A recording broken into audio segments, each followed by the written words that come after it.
林大妈为了生存而吃掉了自己的孙子。你的孙子林小虎那个时候其实还没死，只要吃了我的药，他就可以活得好好的。但是不知道为什么，那天我过去的时候，却发现你把他给活活砍死了。张毅的眸光变得幽暗，语气也冷漠无比。林大妈的精神本来就不正常了，此时听到张毅说的这番话，脑子里更加凌乱。他的眼睛里掠过一抹惊慌失措，因为他记得在林小虎死后，他为了活下去，的确不得已把他给料理。不可能，小虎当时已经死了，是被你给害死的。张毅大笑了起来，指着周可说道：“你如果不信的话，可以问一问周医生，林小虎是不是还有救？”林大妈茫然地扭过头，望着台阶上的周可。周可看到张毅那森然的笑容，心里也是不禁产生了一种寒意。怪不得张毅没有直接杀掉林大妈，反而是和他谈了那么久。原来他不光要让林大妈死，还要杀人诛心，让她在极度的痛苦中死去。周可低头望着林大妈，缓缓点了点头。不错，林小虎其实是有机会救活的。当时是我联系的张毅，他同意送药过去，可是你没有等到他过去，就错误的以为林小虎已经死了，把还活着的他给……周可儿最后几个字没有说出口，他也觉得挺恶心的。毕竟林大妈天天标榜着自己多么爱自己的孙子，可是最后怎么样呢？为了活着，他连林小虎都能下得去口，是已经超出了做人的底线，连猪狗都不如。林大妈绝望的捂着脸，痛苦的哀嚎起来。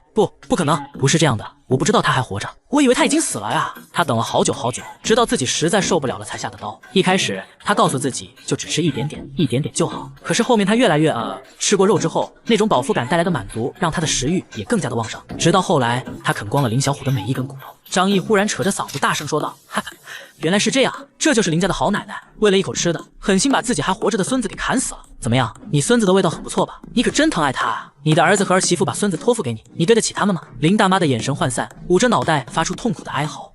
不是这样的，不是这样的，就是不是这样的，不是这样的，就是你干的。林大妈在那里痛苦和绝望的哀嚎，张毅则是在旁边笑着给她补刀。周可儿都觉得毛骨悚然，张毅这样的人死都别招惹，他折磨起人来简直太可怕了啊！林大妈忽然大叫了一声，一头朝着墙壁狠狠撞过去。她已经彻底崩溃了，丧失了活下去的希望，死亡对她来说是最好的解脱。可是在关键时候，张毅却当了一次好人。他这么善良，怎么忍心看着自己的邻居死在面前？张毅嘴里大喊着不要，然后一脚把林大妈给踹飞了出去。咚！林大妈摔落一旁，然后沿着楼梯直接滚到了下面一层。张毅语重心长地说道：“林大妈，做人要往前看，你可千万别想不开啊！毕竟你可是牺牲掉你的孙子才活下去的，你死了下去怎么面对你们一大家子？”林大妈此时嘴里吐血，话都说不出来了，可她的眼睛里满是对张毅的祈求。不要说了，求求你不要再说了。此时附近几层楼的邻居听到动静，都赶过来看热闹。张毅指着林大妈，大声地说道：“大家快来看啊！林大妈想不开要自杀，她为了活命，把自己孙子林小虎给杀了，还吃了个精光。这是一个求生欲望多么强烈的女人啊！”邻居们听到这句话后，眼睛里露出极度恶心的表情。即便有些人为了活下去对尸体下了手，但是没有一个人能对自己的至亲做出这种事来，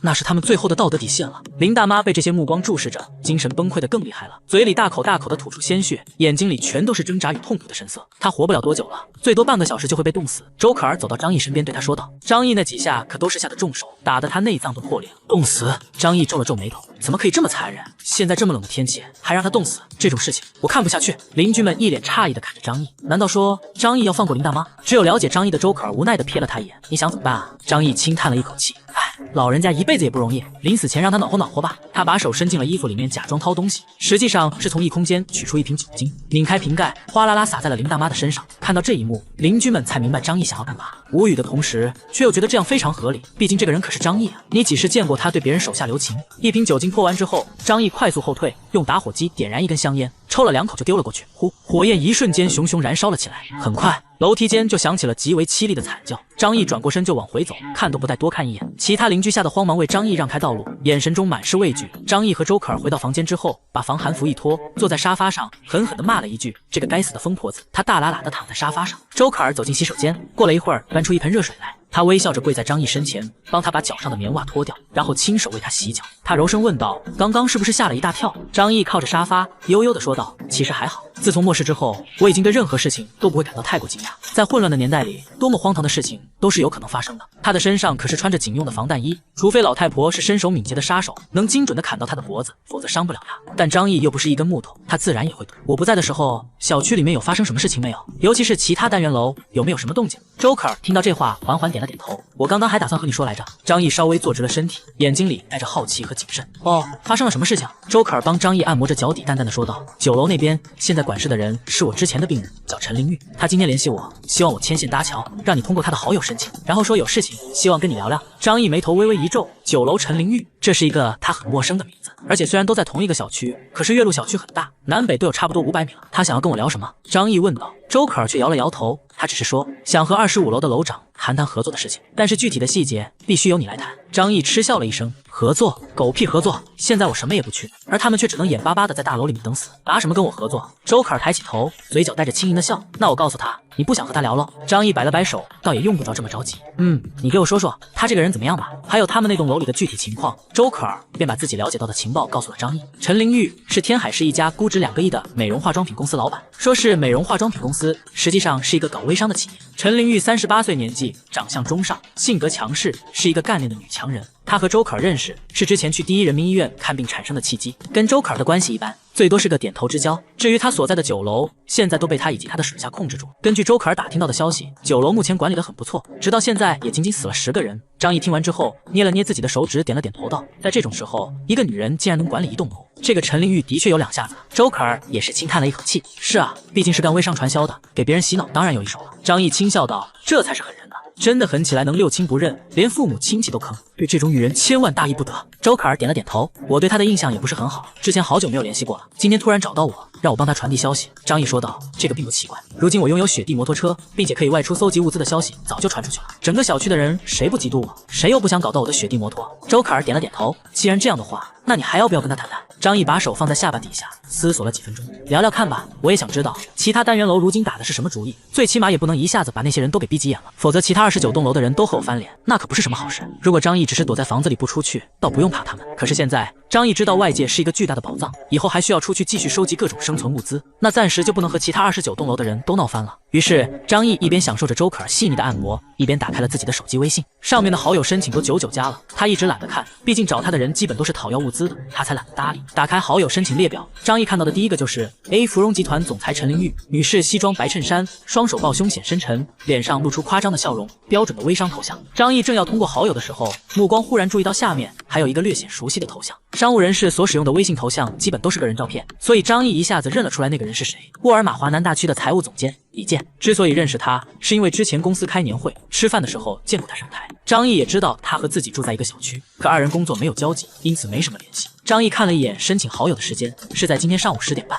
就是自己刚刚离开小区之后不久。看样子他找我也是因为同样的事情。张毅心里面有了数，他略微一思索，索性把2个人的好友申请同时都给通过，看一看这2个人各自和他谈什么，以此来判断如何应对其他29楼的人。他这边好友申请一通过，那边几乎是秒回复消息：张毅先生您好，我是9楼的陈玲玉，目前9楼是我在负责管理，想跟您聊聊。张先生你好，我是18楼的李健，谢谢你通过我的好友申请，我想代表18楼的居民同您聊一聊合作的事。张毅先打开了陈玲玉的聊天框，想聊点什么？陈玲玉马上回复：这么聊不太方便，可以语音通话吗？不可以，我不方便，就这么聊好了。张毅冷冷地说道。他对干微商的女人特别熟悉，嘴巴就像是机关枪一样，给他个机会就能滔滔不绝地聊上3天3夜。有什么事情简单直接一点说，我这个人没什么耐心，不喜欢多说废话。张毅先给了陈玲玉一个下马威，让陈玲玉知道他不是好惹。陈玲玉站在房间里来回踱步，不是因为紧张，而是因为天太冷了，多走2步还能暖和点。他的身上穿了很多层衣服，但又好似尽量让自己看起来很考究，就连最外面还特地套了一件带狐狸皮围脖的大衣。收到张毅冷冰冰的消息之后，他深吸了一口凉气，自语道：果然是个厉害的人物，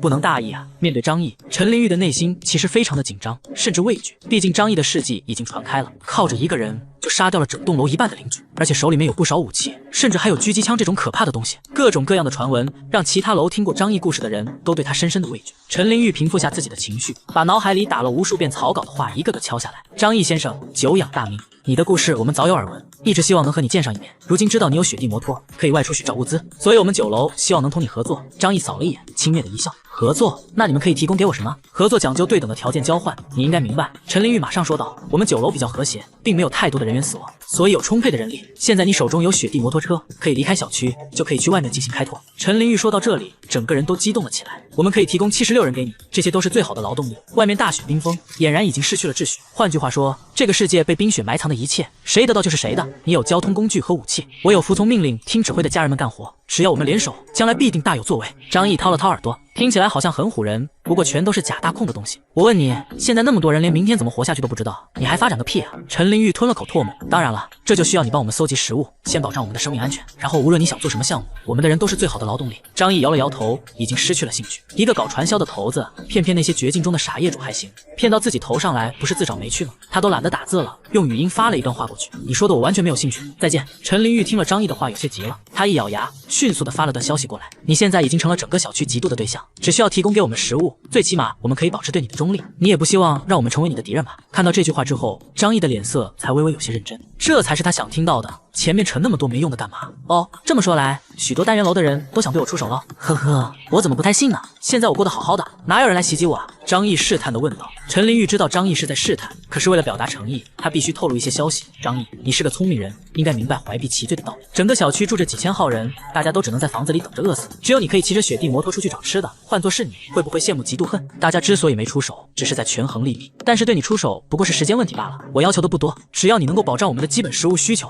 我们楼的人就绝对不会对你出手。听到这句话，张毅微微眯起了眼睛。从某种意义上来说，这算是一种威胁。哦，你的意思是说，如果我不答应，你们9楼就会进攻我们25楼，对不对？张毅的声音非常寒冷，充满了杀意。陈林玉也是忍不住身体一颤，但是很快他就强硬地说道：“我相信你不会选择这么做的。与我们为敌，就算你赢了，也不会有任何好处。”他之所以如此淡定，也是因为25楼和9楼之间的距离比较远。张毅想带人过去进攻的话，等于是断了后路，而且还有可能会被其他单元楼的人袭击。我们只需要一些食物，没有别的要求，而且靠着我的能力，加上你的武力，将来我们统治整个小区都不成问题。陈林玉有些激动地说道。张毅嘴角的笑容有些轻蔑，我头一回见到要饭还能要得这么理直气壮的。陈林玉被气得倒吸了一口气，这是合作。张毅淡淡的回复道，让我考虑考虑，后续给你答复。说完，他不想再和陈林玉继续聊下去，就关掉了聊天框。张毅把手机放在腿上，开始思索起后续的事态发展将会怎样。对陈林玉，张毅的心里并不在乎，区一个9楼而已，想要跟他斗，人再多都不叫问题。他们根本不知道张毅的手里有多少枪和多少发子弹，他们真要是打过来，张毅一个人一把突击步枪，靠着精准射击的异能力就能把他们全灭了。不过问题在于这个小区里有这样想法的人肯定不止一个，其他29栋单元楼人人都在垂涎他的雪地摩托车，甚至有些急躁的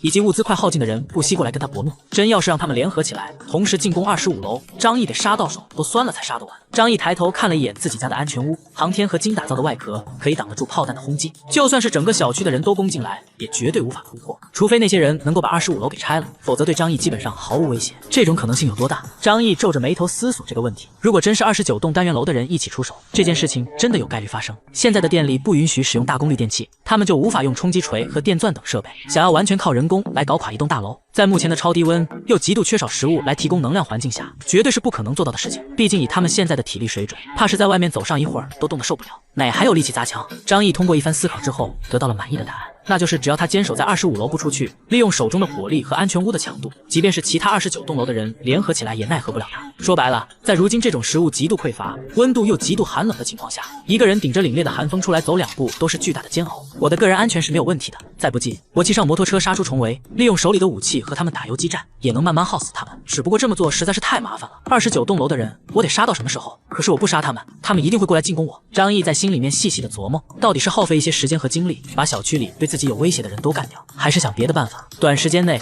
张毅并没有拿定主意，他看了一眼手机，决定跟李健也聊一聊。他得看看是不是所有楼主都是这样的想法。张毅打开了同李健的聊天框，他没有搭理李健，李健却非常积极主动地向张毅介绍起了他们的情况。我们18楼到目前为止只死亡了5名老人，他们是因为极寒温度导致的并发症去世的。大家通过合理的规划分配物资，相处得很和谐。我觉得这才是末世之中最好的生存方式，为人类的文明保留了火种，也有利于雪灾过后的重建工作。现在我们缺少有效的食物来源，希望同您合作。作为代价，我们可以提供人力物力来尽量满足您的一应要求，并且可以为您协调与其他单元楼的关系，避免冲突发生。张毅看到李健的这番介绍之后，觉得舒服多了。不愧是大集团的财务总监，这情商比那个做微商的陈林玉不知道高了多少。条理清晰，利害关系陈述的简明扼要，而且说话的语气不卑不亢。不过张毅最在意的还是他说的那个和谐家园的事。张毅感叹道：“不愧是财务总监，管理会计不光要懂得如何管理，还需要知晓如何实现利益最大化。”实际上，李健的做法才是最合理的。其他楼，比如说张毅所在的25楼，就因为冲突和内耗，导导致了大量的物资浪费。从理论上讲，如果一个人不运动的话，包括脑力运动，一天消耗的能量极少，只吃一顿饭就足够。李健是个人才，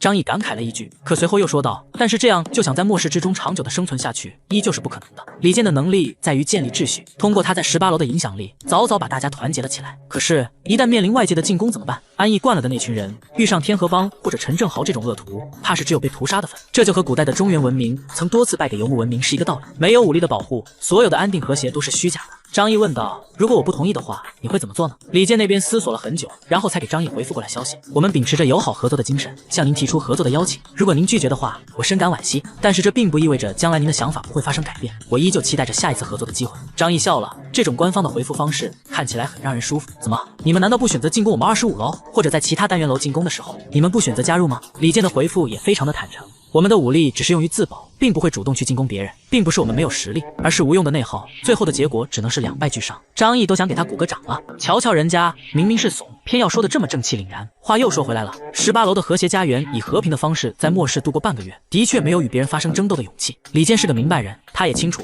万一张毅真的同别人打起来了，他们就算过去也分不到多少好处，还不如坐山观虎斗。万一张毅输了，雪地摩托车落入其他人手里，他还可以去找其他人合作。等我答复吧。张毅发完这条消息，然后去好友申请列表里面找其他人。之前由于想加他好友讨要物资的人太多，所以他直接忽略了所有的好友申请。可现在看来，整个小区每一栋的人都希望同他对话，然后让他帮忙搜集物资。果然，后面张毅又加了几个楼的负责人，他们所表达的意思和陈玲玉、李健几乎没有区别，都是希望跟张毅合作，然后请求张毅帮他们搜集物资，使他们活下去。不过，他们所能给出的条件极其有限，只有劳动力、女人以及承诺发生冲突的时候不落井下石，区别只是态度好与坏，仅此而已。张毅躺在沙发上，仰头看着天花板，低声呢喃道：“现在只有2个选择，战或者和。战，那就得把那些对我有威胁的人都杀了，这一点也不是没有可能做到，就是太耗费时间与弹药，杀光整个小区30栋楼的大量住户，我存储的那些弹药都要耗尽。本身从警局获取的弹药储备量就不算太多，1000多发而已，这还是理想情况下的考量。他们过来进攻，我能杀光他们，可万一他们躲在楼里面不出来，我又不敢冒险进去。更何况，虽然我对于杀人没有什么心理阴影，但也不是什么变态屠夫。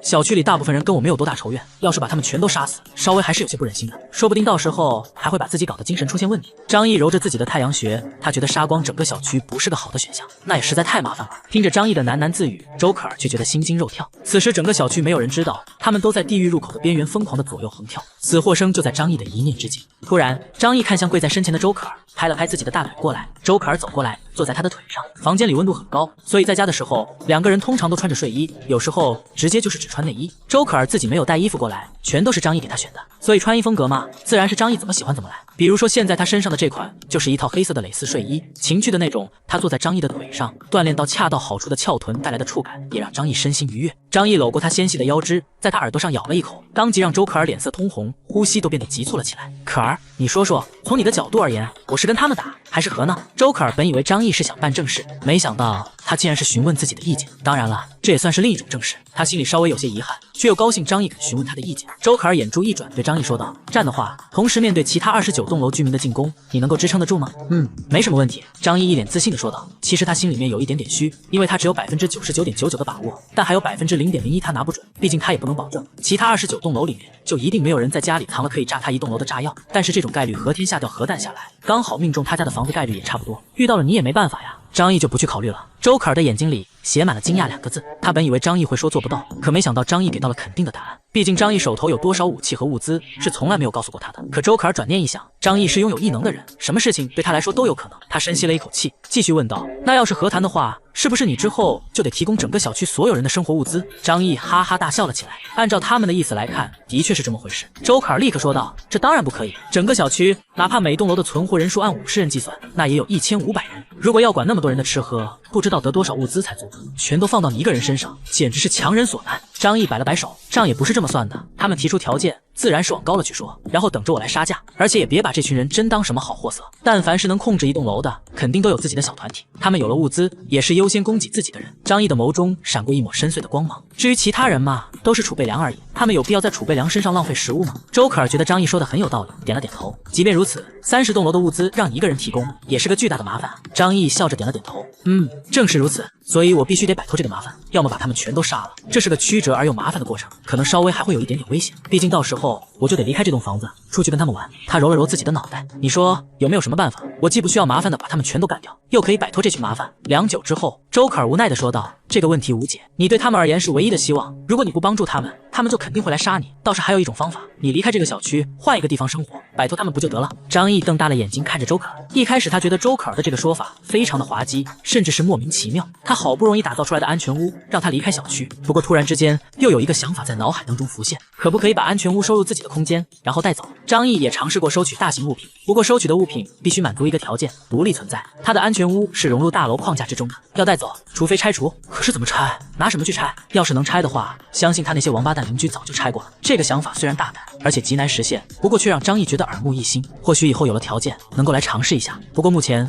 这显然不是一个有效的选择。周可儿看着张毅认真思索的表情，忍不住笑道：“我就是随口说说，你不会当真了吧？”张毅看着他，笑着捏了捏他的小脸：“那你说说该怎么办才好？”周可儿撅着小嘴：“我也不知道啊。”张毅目光深邃：“那就先不着急，等一等再说吧。反正时间是站在我们这边的，优势在我。”现在能让张毅稍微感到麻烦的，只有其他29栋楼联合起来这一件事情。但是如今末世之下，人与人之间都是勾心斗角。一个小区之内30栋楼已经各自诞生出了各种文明类型的团体。张毅和天河帮、狂狼帮属于用武力和杀戮强行获得统治。陈灵玉是通过洗脑催眠控制一栋楼的人，李健则是通过科学管理的方式创造了无争斗的和谐家园。这么多组织，思想完全不在一个水平线上，而且他们彼此还要提防，随时都可能变成敌人。他们想要联合起来也不是那么容易。张毅打算继续观察，看看他们的动向，再决定如何做也不迟。反正主动权掌握在他的手里，武力层面有了一大堆的热武器，还有精准射击能力的加持，他也不惧群战。张毅的心中打定了主意，先静观其变。但是他也知道那些人肯定有忍耐不住，想要出手对付他的，所以最近一段时间对于安全问题要特别注意。头部他有警用头盔，身上还有防弹衣保护。张毅看向自己的腿部，不禁皱起了眉头。有防弹衣，可是没有防弹裤啊！思索了一番之后，张毅有了主意。